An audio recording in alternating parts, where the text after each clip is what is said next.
Assalamualaikum warahmatullahi wabarakatuh. Sept would like to welcome you to the International Islamic University Malaysia. This is the English Proficiency Test, EPT. The contents of this briefing include the introduction, exemption from EPT, the EPT structure, test content, the passing requirements, scoring, placement, and several reminders. All students entering the International Islamic University Malaysia are given language tests in English and Arabic. The English Proficiency Test EPT is designed to place each student in the appropriate English class to suit his or her current level of English. Exemption from EPT can also be given for students who have graduated from any educational institutions such as schools, colleges, and others of the following 5 English-speaking countries: the UK, Australia, New Zealand, Canada, and the USA. Certificates from other than these 5 countries are not accepted. For exemption matters, please email your certificate to eptselpat@iium.edu.my.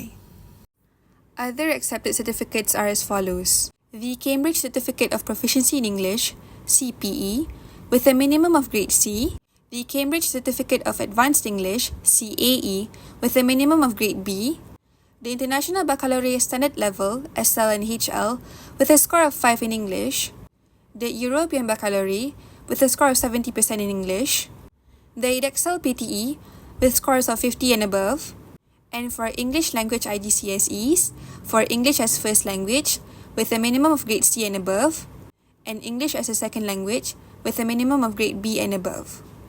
The table below shows the IELTS, the TOEFL IBT, and WET scores required for exemption of EPT. The EPT test structure consists of 2 papers. The first part is reading, which is for 90 minutes, and the second part is writing, which is for 60 minutes. For the reading section, it consists of 3 passages with 40 questions, while 2 writing tasks will be assigned for the writing section.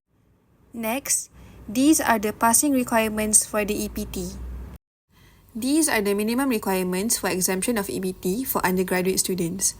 For all English medium programs, the minimum band required to be achieved is 5.5 for both writing and reading skills, and the overall band achieved must be 6. IRK, BARB, RK, RCOM, Malcolm, BAHIM, ISET, and TASL, the minimum band required to be achieved is 5.0 for both skills writing and reading as well, and the overall band achieved must be 5.5. These are also the same requirements for the program Usuluddin or RKUD. Whereas programs BANEL, NCOM, and TASL, the minimum band required for both writing and reading are 6.0, and the overall band achieved must be 6.5 and above. As for postgraduate students, all arts programs only need to achieve an overall band of 6 to exit the EPT. However, for postgraduate law students, you must obtain a minimum band of 5.5 for the writing section and an overall band of 6 to pass the exam. This is how the EPT exam will be scored. Upon assessment of your papers, the bands given based on your performance will be around 0 to 9. These bands will be given for both sections reading and writing. For example, if you were to achieve band 7 for reading and band 6 for writing, both scores will be added and divided with 2, which will give the overall band. This band will then be compared to with the minimum requirement table to assess if you have achieved the minimum band required for your program. Upon completion of the examination, should you fail to meet the minimum language proficiency requirements specified by your respective kuliah, you will be placed at the appropriate level based on the table shown.